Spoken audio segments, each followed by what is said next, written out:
Testing. Okay, perfect. So welcome to the Lunch and Learn today put on by Human Resources from Penn State Health. So if you would like more wellness information and you're an employee here, go to Penn State Health My Solutions if you're a Penn State Health employee. And if you're a College of Medicine employee or student, you can go to sites.psu.edu/LionPulse for more information there. So I know we have quite a few participants on Zoom today. Just a reminder to keep your microphones muted to minimize echoing. But we will have a question section at the end. And so you can type in any questions that you have into the chat box and we will address them as they come in at the end. So today we are privileged to have David Simmons, the Director of Pastoral Services, discuss spiritual well-being and how to find peace and inner purpose amidst chaos. Reverend David Simmons serves as the Director of Pastoral Care Services at the Hershey Medical Center. David is an ordained Baptist minister and is currently endorsed for chaplaincy through the Cooperative Baptist Fellowship. He is a board-certified chaplain credentialed since 2015 through the Association of Professional Chaplains. David also holds a Master's of Divinity and Doctor of Ministry. In May of 2019, he will also graduate from Penn State University with his Master's of Health Administration. Along with his 8 years of chaplaincy here at Hershey Medical Center, he also has 20 years of pastoral experience serving congregations in Texas, Virginia, and Pennsylvania. His past and current research projects include pastoral care isolation and burnout, advanced care planning, and health systems science and chaplaincy. He is married to his wife, Tara, and he has 3 children, Connor, Alex, and Lily. Our second speaker today is Kelsey O'Brien, and Kelsey serves as a palliative and oncology chaplain here at the Med Center. Kelsey came to Hershey as a clinical pastoral education student in 2017, where she worked primarily in women's health, labor and delivery, neonatal intensive care, and adult oncology. She is also an on-call trauma chaplain and is currently seeking board certification through the Association of Professional Chaplains, and she is in the process of completing her ordination and endorsement as a minister with the United Church of Christ. Kelsey has a Bachelor of Arts in Theology and a Master's of Divinity from Princeton Theological Seminary. She has extensive experience working as the Director of Family Ministries and Minister of Spiritual Formation. Kelsey's areas of research interest include healthcare ethics, trauma and addiction theory, and negative emotions such as fear and grief as a healthy part of human life. Please join me in welcoming David and Kelsey.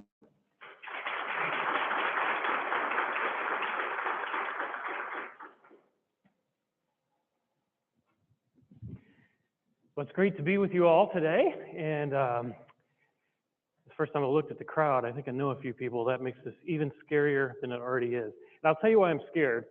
Because as a chaplain, we deal with really bad stuff all the time. That's our expertise. We deal with bad stuff. And when they say, hey, can you come and talk about well-being, the preventative side of all of this? Well, I just realized we don't think about that as often as we do coping with all the great distresses that we go through. So the other part that's kind of made me nervous is how many of you stopped me throughout the week and said, hey, is this going to be any good? You're going to give us answers, right? You're going to tell us how to find peace? And I feel really stressed out about that because it's like everyone expects me to have the meaning of life. And I do, but I won't get that to about 105, so we may miss that part. But this is a great topic because it really is a pressing issue in healthcare. Because in healthcare, this is where everyone's greatest challenges come to meet us.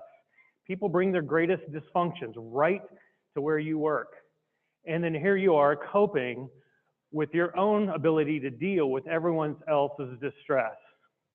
And we all have heard about, and perhaps know, maybe not.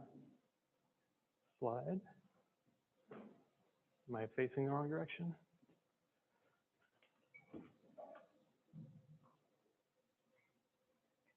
Good. There we go. So I won't go too deep into these, but you probably know a number of these. Medical professionals are more burned out than the average person in society. Nurses are twice as likely to face depression than the average person. Burnout rates are higher. Physician suicide rates are higher. So this is a very difficult profession that we're all in as we try to care for other people. I always feel for our nurses. How many, do we have nurses here? Right, so we have some. When I go and deal with a really taxing patient that's really driving me crazy, and I spend my solid 23 minutes in the room, and then I leave, and I exhale, and then I look at you and realize you're going to be there for 12 straight hours, and you're probably come back tomorrow with that same assignment. So there's a lot of energy around dealing with how it is that we cope with the stresses of doing this kind of work, this caregiving work. But before we talk too much about where to go from here, one of the instincts that I think we all have, and it's especially in a group like this that likes to solve problems, is that when we run into chaos, the first response we usually make is, how do we fix it? How do we prevent this from happening next time? How do we change the system? Because the system's a mess. Anybody disagree with that? Okay, you all agree with that. The system's a mess. And so we're always working on the system. I probably go to 20 meetings a week, it seems like, maybe a month. And every one of them is geared towards doing what? Fixing the system. How do we make it better? And then when we don't always make it better, we get angry at the system. So part of how we cope is that we generate a lot of energy against the system. But I want us to think a little differently today and how we find purpose in the midst of chaos by looking at the chaos and asking us this. You've probably all heard this. Everyone thinks of changing the world, but no one thinks of changing himself. Very directly stated. Or we might say in healthcare, everyone thinks of changing the system, but no one thinks of how they can endure through the system. But that's not as artistic as Tolstoy. That's why Tolstoy will be remembered 100 years from now, and everybody will be saying, David who? So, but Tolstoy, he had it right. Everyone thinks of changing the world, but no one thinks of changing themselves. And really, when we talk about inner purpose and strength in the midst of chaos, we're really talking about an internal process. And so many times our energy is faced outward against the problem, against the system, against the challenges we're facing. And the question is, how do we turn those back inward and look at ourselves? Because that is about the only thing that we can control. There's this illusion that we can control the situations around us. And I think the healthcare system is such a big, monstrous beast that we're trying to change all the time that we finally have to admit it's going to probably always have these levels of dysfunction that bring this chaos at us. The question is, how will we be able to function in the midst of that chaos? So this is what I want to ask you. When we talk about chaos, we have to define what chaos is. And I call them your chaos triggers. What triggers you to go, oh my goodness, this is chaos. This is chaos. This is really upsetting me. Because what chaos is different for every person. Every person defines it differently. And let me use an example. I will talk about what I do as a chaplain, and someone will say to me, Chaplain, how is it that you do what you do? I don't know how you do what you do. And inside, I'm kind of going, well, I like what I do. It's really, I don't like to tell everybody, it's not hard. I love going into the trauma bay. I love going into some of these harrowing situations. I really enjoy it. And so I get fueled by that. I don't know why, but I really enjoy some of the terrible things I see. So I could walk into a trauma bay, and there's a 46-year-old male with 3 kids, just like I have, and he's just died of a heart attack. And I should be really overwhelmed by that. That should be my chaos. And instead, I'm standing there looking at the situation, and the nurse says, Chaplain, can you please move? You're in my way. Now, what do you think I'm thinking about when I wake up at 3 in the morning?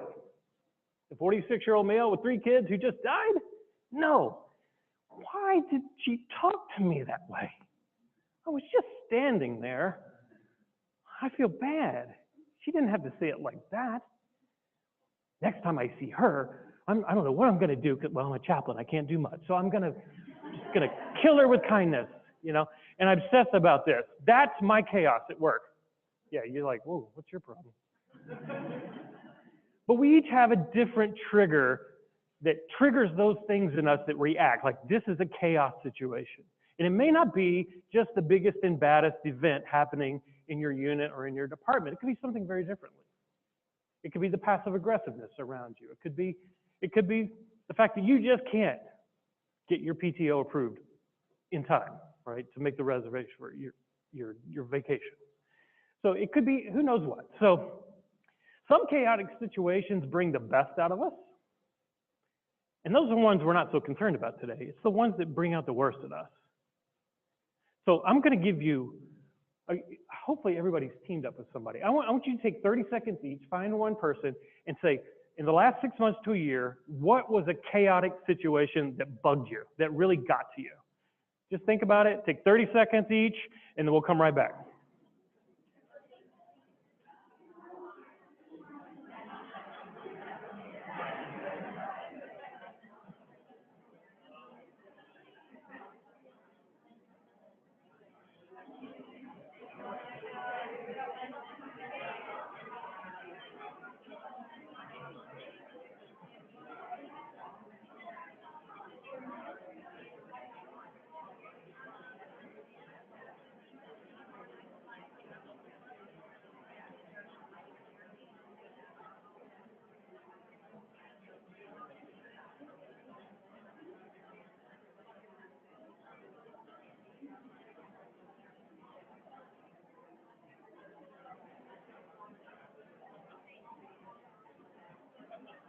Okay, so I have a feeling you could talk about this all the rest of the hour.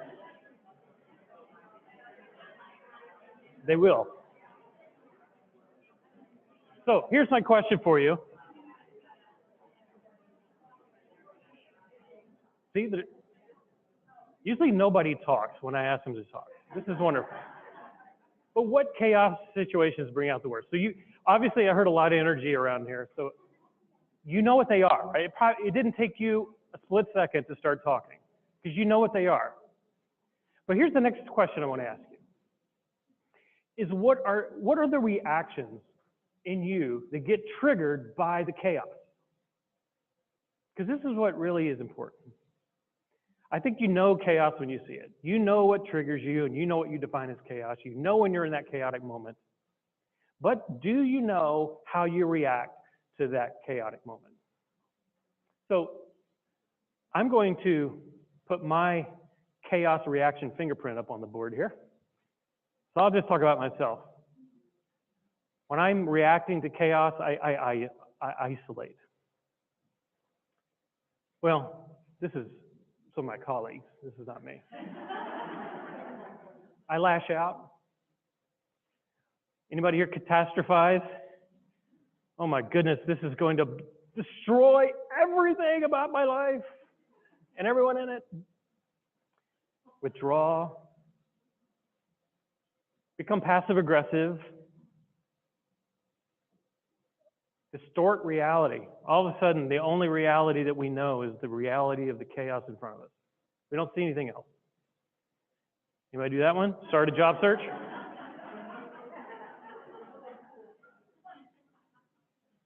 That's my wife. If I come home, what are you doing? Oh, I'm looking for a job. Oh, how did your day go? So that's some of it. Repetitive thoughts. Like, I just can't stop thinking about this. Eat. That's me. Lose sleep. Gossip? Yeah, we all know the ones that they just can't stop talking about it. Everybody. And then the last one's pretty important. We create what we fear. Because sometimes we react in such a way to the chaos. The thing that made us afraid about the chaos, we react in a certain way that actually starts making that come true. So I'll give you an example. When this was the greatest chaos of my life, and I was standing in the basement of my mother-in-law's house. Now, any story that starts with your mother-in-law, you know going to be harrowing. Well, and I got the call that just changed everything about my life. And let me rewind. I had just moved from Virginia. I lived for 10 years in Virginia and was a minister and a pastor at a church. And it was a wonderful experience. I was young. This was a large church. I'd gotten to do all the things I had dreamed of in this work. It was just the ideal job. I thought I would retire there. But I got to this point where there was a lot of conflict. We had made a lot of changes, and I realized I had pushed people really hard, and sort of the ill feelings that some people had, I was just never going to fix that. And you kind of know when you reach that point that it's time to step away. So I began a job search.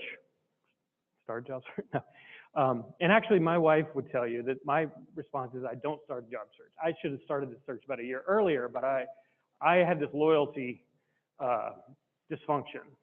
And so I stayed.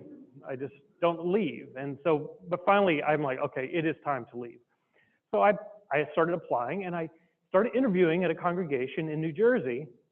Yeah, you can see that's a bad idea right there.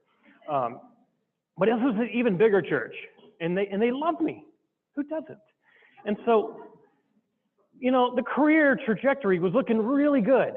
Like that's how it's supposed to go, right? Just like that. And so everything was going well. Interviews were going well, but they were taking forever. And my wife and I, we started making plans for this transition, one of which was let's call the realtor and have the realtor at least get the house ready to go on the market.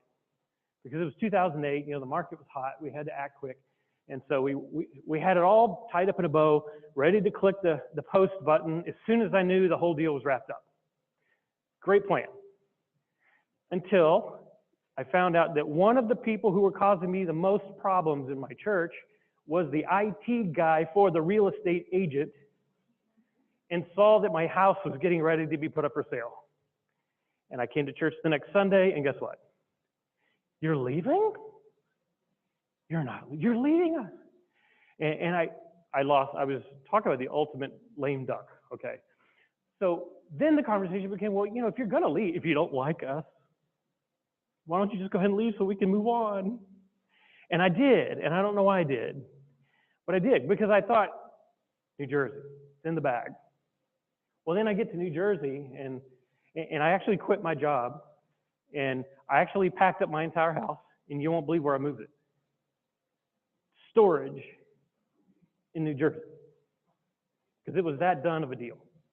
Until the last weekend, I met with the church, and I met the staff, and I started talking to them and realizing that there was a lot of dysfunction.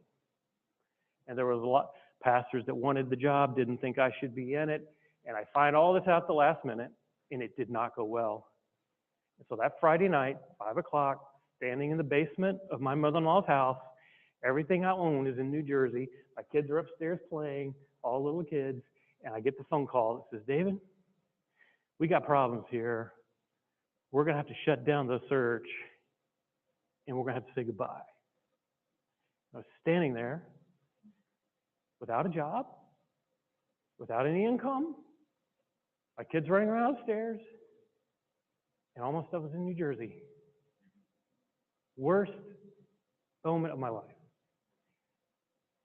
I would define that as chaos. But that's not the problem of it. The problem was here. Because I'm an isolator when chaos happens. You remember when I told you about the nurse that says, I'm sorry, can you move out of you're in my way? And that's what I think about the rest of the week or the month. All right, that's what I think about. Well, church members would say, that was a really nice sermon, but I think you tell too many jokes. Like what? Who doesn't like a good joke? And so those things would really bother me, and I would isolate. That's what I do. Like, I don't talk to anybody about it. I withdraw.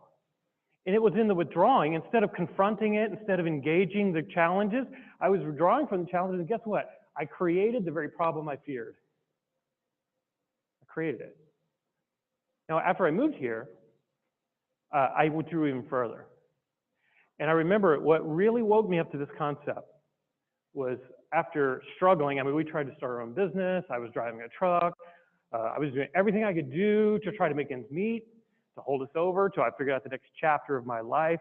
And one day, my buddy from high school called, I haven't talked to in years. And I was telling him the terrible story that I just told you, except it took me about 2 hours. Story gets shorter every time. That's how you know you're healing. And he said, "Oh, I wish you'd have I wish you'd have told me." Because this was the guy voted most likely never to be a millionaire, who started describing to me about his business, how he'd become a millionaire. Okay, that was wrong. He's like, I had this online business thing where, I do some recruiting, I do this. It's a great thing. And I really could have used your help. Man, you could have worked online for like a lot of money, and I could have helped sustain you over. And why didn't I? Because I isolate. I don't reach out. I was too embarrassed. Didn't want anybody to know what I was going through. So my dysfunctional reaction to chaos perpetuated my chaos. And that's what I'm asking you to think about. What are your trigger points? When you face the chaos, what triggers you? What are your responses? And then the question becomes, do you react or do you respond? So most of us react. So you walk into a situation, very stressed out team, the system is really not helping, family's in a great upheaval, and everyone sees what's wrong with the system and everyone sees what's wrong with the family. And then my question is, well, what's wrong with us? How can we behave differently? How can we cope differently? So I wish I had thought of it, because it's Greek philosophy, goes way, way back. It's about knowing yourself. How well do you know what triggers you in the midst of chaos? What is driving you unconsciously and subconsciously? Can you find the ability to name that and then to intersect it? So right now, when I find chaos and I feel like withdrawing, I have a list of people that I need to reach out to. People outside of here, people outside of my realm who I can talk to, and I know they'll help me see something more clearly than I'm seeing it, so that I don't cycle into a dysfunctional phase and create the very thing I fear.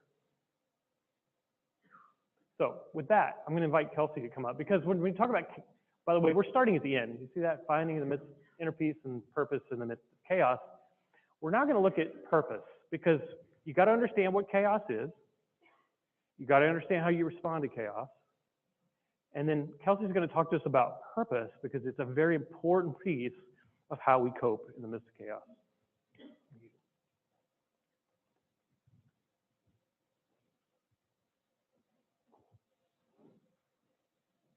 Okay, you might be thinking, why is this lady showing us a picture of grass? Well, a couple years ago, I went to an exhibit at the Botanical Gardens in DC. And during this exhibit, I learned all sorts of cool things about soil erosion and all sorts of, scientific-y things. Don't remember any of that.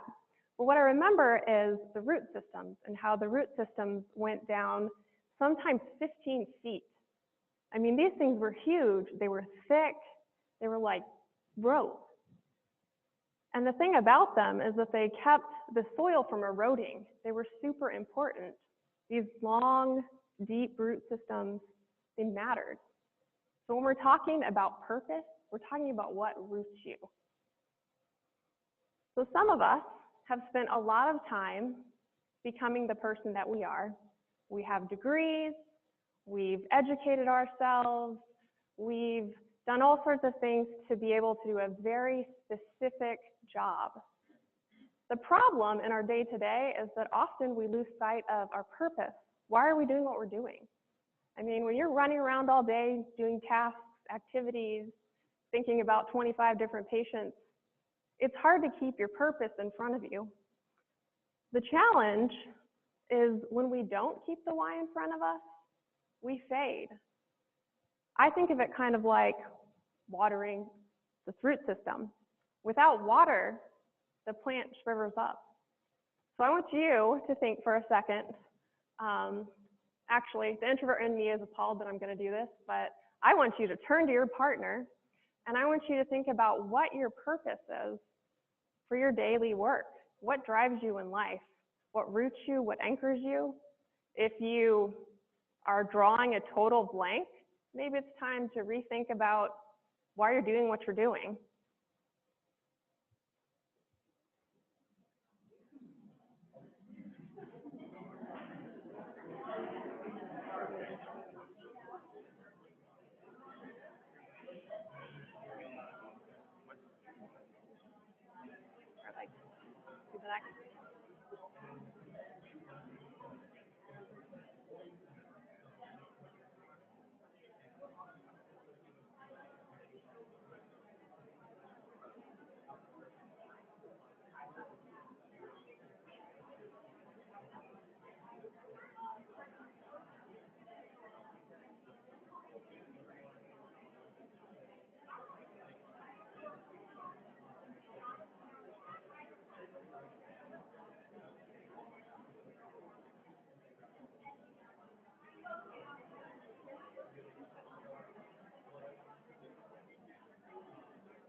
So I can tell the people in the room that are introverts because they've stopped talking and they're kind of looking like this, like, okay, maybe not so much.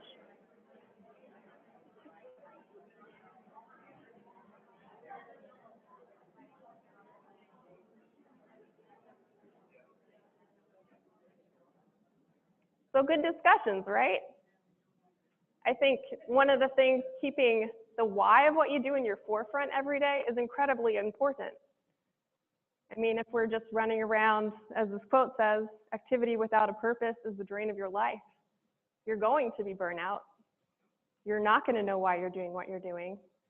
We talk a lot about moral distress in our field, and often in these conversations, I end up saying, this is good.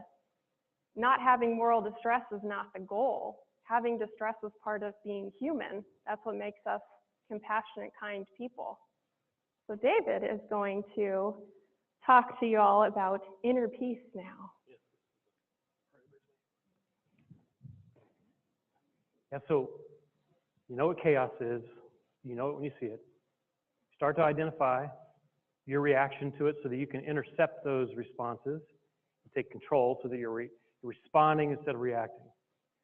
Then you got to be rooted in your purpose, because I don't think many of you could continue to do what you do if you didn't find a higher value in it.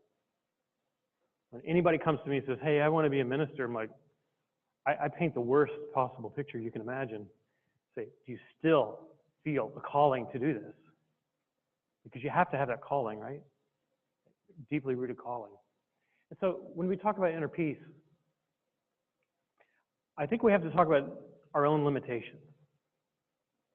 The human limitations that we have, that we don't always acknowledge as caregivers. So what I'm about to kind of describe to you, I came to when I was doing my doctoral research on pastors and burnout. And little known secret, pastors are very burned out. I think we're right up there with doctors and lawyers in terms of divorce rate, suicide rate, and burnout rate. The numbers that I discovered were within 5 years of getting your Master of Divinity, that's the degree you need to be ordained. That's like a 96 credit hour degree. It's a lot of work. Within 5 years, by the 5 year mark, half of all graduates were no longer in ministry. Half, within 5 years. One denomination just did a study and showed that 1 out of 20 of their ministers remain in congregational ministry all the way through till retirement. But see, I'm not in that group. I'm not in congregational ministry anymore. I'm doing this. Right? Well, there's a lot of us ministers that are like, okay, we've done what we can do because it's such a stressful environment. But that's not what we're talking about. We're here to talk about how we cope with that. But here's what I found, because the isolation that many ministers have, many ministers can't be friends with their congregants because you're the minister.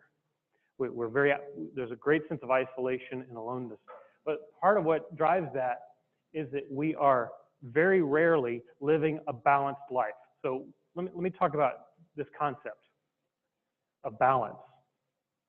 So on the left side, we have what's called interdependence, and on the right side, we have extra-dependence. And we all move in and out of these states, back and forth, back and forth. Now, the side on the left is the professional you. Hopefully that's who I'm being right now.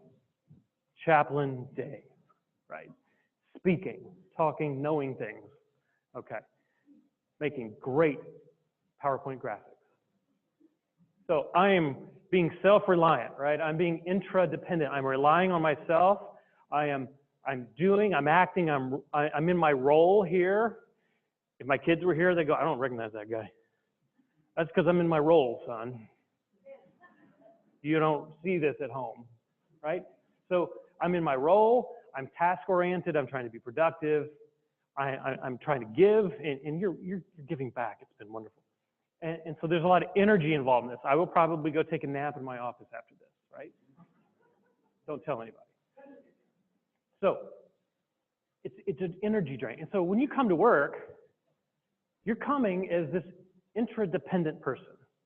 You're educated, you're well-trained, you're able to do the job, and you have people to serve, customers to care for, projects to take care of, and you're this interdependent person. You're depending on the person that you have created.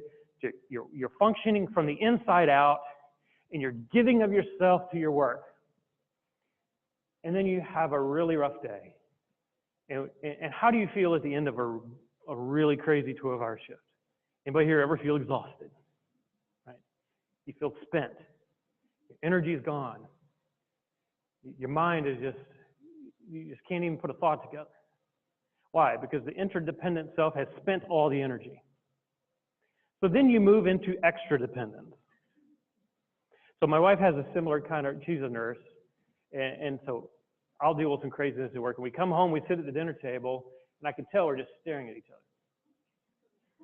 Which one is going to be extra dependent first? I'm always hoping it will be me. And then she says, honey, do you want to hear about my day? Yeah. Actually, I want to tell you about my day. Okay, let me tell me about your day, right? So what is that? So we become like almost childlike, right? We become very vulnerable. We become very open to being refilled. So we have to be dependent. And we're no longer in the role, the professional role that you see here. Believe me, you don't want me to go extra dependent on you right now and just start crying and telling you about my troubles, and I need you to help me. I mean, you'd be like, whoa, that's crazy. Because you're not the people I do that with. But there should be people I do that with. And so the question is, where do you go? Do you allow yourself to leave the interdependent you and enter into the extra dependent, which means your well-being is now dependent upon others? And caregivers are really bad about that. We're always here to help.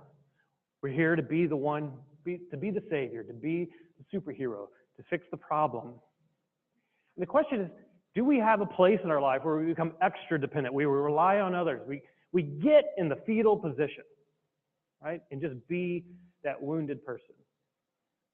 To have that safety and security of other people around us that we trust. So when I would react by isolating, what was the problem? I wasn't being extra dependent. I was still trying to be self-reliant David. I don't want anybody to know about my problems. I don't want to get help from anyone. And that's the surefire way to burn yourself out. is you got to have a place to experience extra dependence. So as a pastor, part of the reason what I learned is the reason why it's kind of difficult being a pastor. I used to wonder why the banker that owned like 8 branches of banks around me, who was a very, very important, high-level person in the community, dealing with crazy stuff all the time, would stop me on a Sunday morning and go, Pastor, I noticed you moved the chair on the stage. Why did you move the chair on the stage? Can you put this chair back? I'm like, really?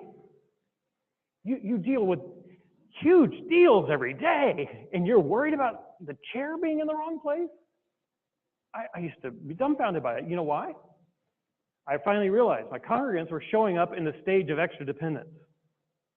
They had been interdependent, living all throughout the week. And why were they coming to church? So that they could sit there and kind of return to this childlike state and be dependent and have someone care for them, have someone try to meet their needs. And in that extra dependent state, moving the chair was not a good idea because the chair is always there. I need the chair to be there. All of a sudden, it didn't seem so trivial because people enter that, when you have all new music, for those of you that attend church and have all that new music and you don't know, I don't know a single piece of the music today. They sing all these new songs. I don't know any of them. Why? Because you needed something familiar to feed your soul, right? You needed something that you could count on, dependable. Because you were being a big baby. And there's times where we all just need to be a big baby. Now, who are you a big baby with? Where you can just go and you can say, can I tell you about my day? Person with a doctorate and has solved all kinds of problems and done all these crazy things. I just need somebody to tell about my day.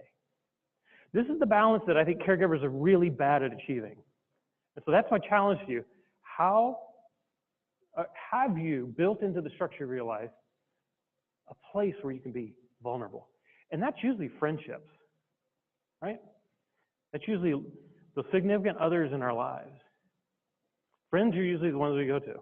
Friends are people. Friendships are the only relationships we have where there is no societal contract at all. I have a societal contract with my wife. I have legal obligations to my kids, but I have absolutely no societal pressure whatsoever to be a good friend. All my friendships are natural friendships. I didn't say, can you please sign this? You're gonna eat lunch with me twice a week. You're gonna call me once a week. And when I'm feeling bad, you're gonna listen. You don't do that with friends, do you? It just happens. They're the ones that it's fluid. When you're needy, they're there. Who are those people?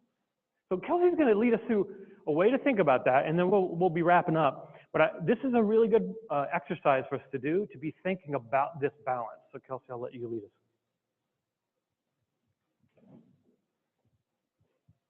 Okay, so this next slide is courtesy of Dr. Koleski up there, who did this with our chaplain resident group and a couple in-training health professionals. Think about the flow of energy from your life and into your life as a stovetop. Some of us spend our entire day at work and use that burner as much as possible. So that's on high. Think about yourself. If you're a nurse, you've done a 12-hour shift in the ICU, you walk in the door and realize that your 2 preschool children have a GI bug. Okay, so the work burner is going to be on high, the family burner is going to be on high. You're probably not going to be watching This Is Us and drinking a glass of wine and, talking to your best friend on the phone, friends, and health self. So there are days where inevitably you've got 2 of the burners on high or all of the burners on high. But thinking about this in terms of what's sustainable, what can you do? If every burner is on high all the time, then there's probably a problem here. So as we end this, I want you all again to talk to your neighbors and think about, where are your burners? Where's your energy going? Which ones are on high? Are you okay with that? So discuss.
Okay, so who here is realizing that most of their energy is being spent at work?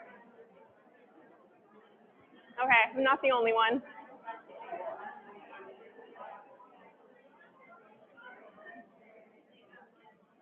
So as we wrap up, is that the end?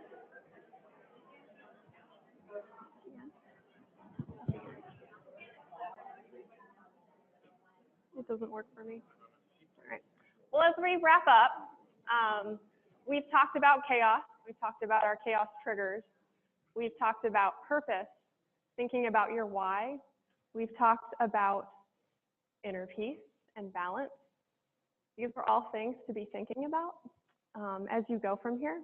And at this point, I think. Yeah, so we're going to take questions at this point. If you are in the room with us, there will be a microphone passed so that people on Zoom can hear as well. And if you're on Zoom, feel free to put questions in the chat box. So, does anybody have any questions?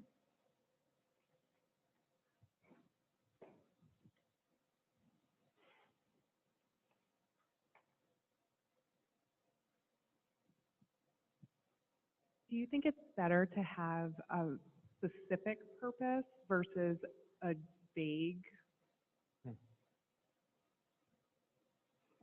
Is it working for you? I hope so. I really think that's pretty subjective. I'm not one of those that has beautifully written statements.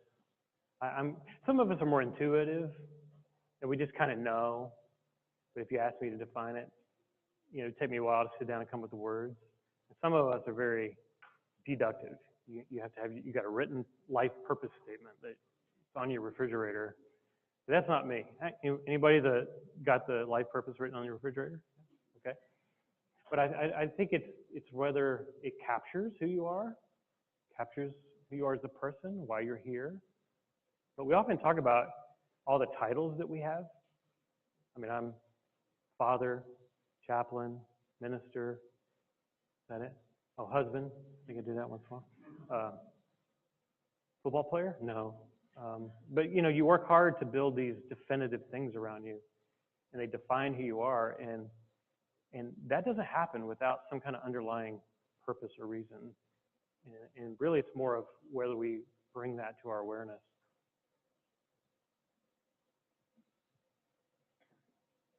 Thank you. Anyone else?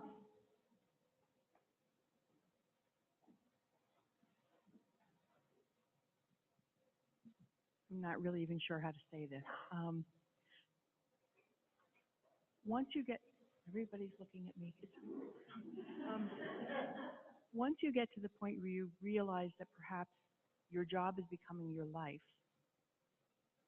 what do you suggest to take steps to pull back a little bit and maybe redefine yourself while still maintaining giving 100% effort to your job? Wow, that's a great question.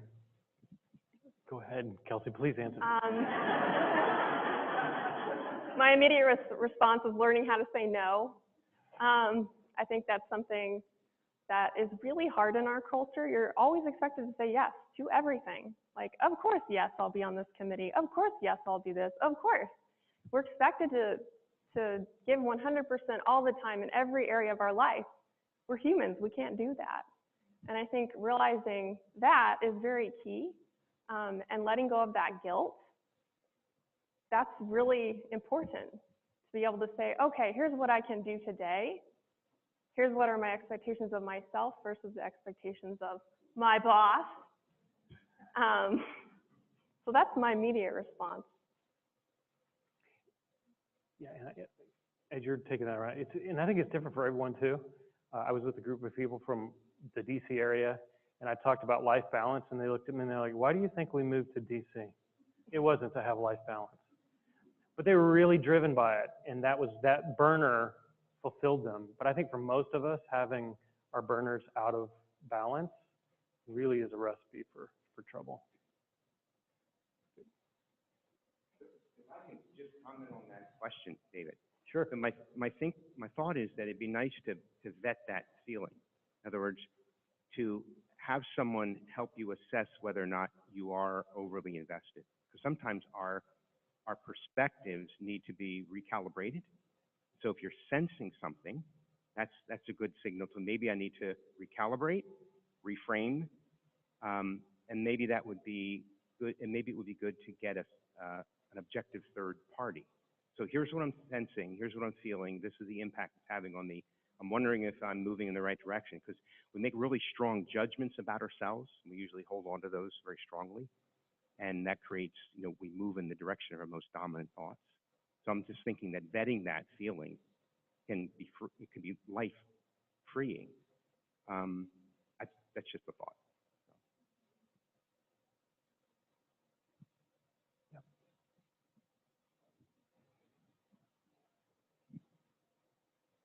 Thanks for giving me the shout out, Kelsey. I have to expand a little bit on the burner piece. So when I learned about the burners, it was late in fellowship for palliative care, and my program director, as he was explaining the 4 burners theory, included the fact, or the additional theory that in order to be successful, you have to shut down 1, if not 2 of those burners. And as Stephen and I were talking, we both acknowledged that our health is the one that's suffering. I imagine everyone in the room might agree that that's the one to go first. Probably friends too. Mm-hmm. So you're an outlier.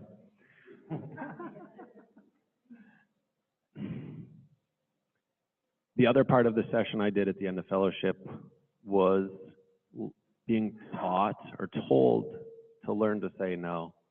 And not necessarily to say no, but to say you're unable. To be professional and kind when you say no. You don't have to give a reason why, but to learn to say no. And most early professional people struggle with that. I feel like I've read that in the literature even. My own mentors from various places have told me that several times. It's hard. I've been struggling with that, but it's needed. I'm going to yoga today because I've been on service for 8 days. So I need to rekindle the self burner. If I had a minute, I guess I would ask, what does everyone do to help themselves to keep those all the burners going? Because we all try to, right? I don't have a question. You just want to talk. Yes. Well, I think that's an interesting point to bring up. That, you know, reality is we can't manage all the burners all the time. Like there are weeks when you're on service when, you know, your 2-year-old doesn't get what they would get when you're not. And I think that's important to recognize in this field, and to not have that sense of guilt of, okay, I'm not maintaining everything perfectly all the time. We can't. Perfection is for the gods. Yeah, and about that saying no, I had a professor that our assignment was to go home, stand in the mirror, and 100 times say, "Oh, I would love to help you, but I can't." And to say the word "I can't" definitively, instead, because I'd go, "Oh, that's great. I'll go think about it," and then I go home and like, how am I going to get out of that? And then you end up, okay, I'll just do it. But to be able to say, "I'd love to help you, but I can't," and to practice saying that, I mean, literally practice saying the words helps me a lot. So if you hear me say that, you'll know I practiced. Well, I just wanted to add to what you're saying and maybe help you, is for me, it came down to, it is now a really intentional process for me to not be absorbed by my work, for me to make sure that now that my children are older, that I pull back and give time to myself, that I cultivate meaningful friendships, not just ones that maybe involved a soccer team or a play date, something that involves something that builds me. And it is an intentional effort to create that balance, whether, you know, the burner balance or however you want to look at it. But it is not something that just happens. And I think it's something we all need to be reminded of, that it is definitely an effort that you have to endeavor to do. Yeah, it's definitely not a one and done thing, like, okay, today I fixed all my burners. Sometimes it's an hourly thing.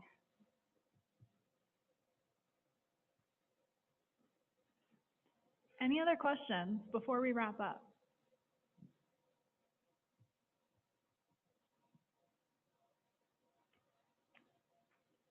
Okay. So if you're in the room today, you should have picked up an evaluation form when you came in. Just make sure you drop that off at the back. There's a bin for those, and we take those very seriously and use them to plan future lunch and learns. So we really appreciate your feedback there. If you are participating through Zoom, you can go to the link that's currently on the screen and submit an evaluation electronically, bit.ly/April 2019 survey. Make sure the A and the S are capitalized.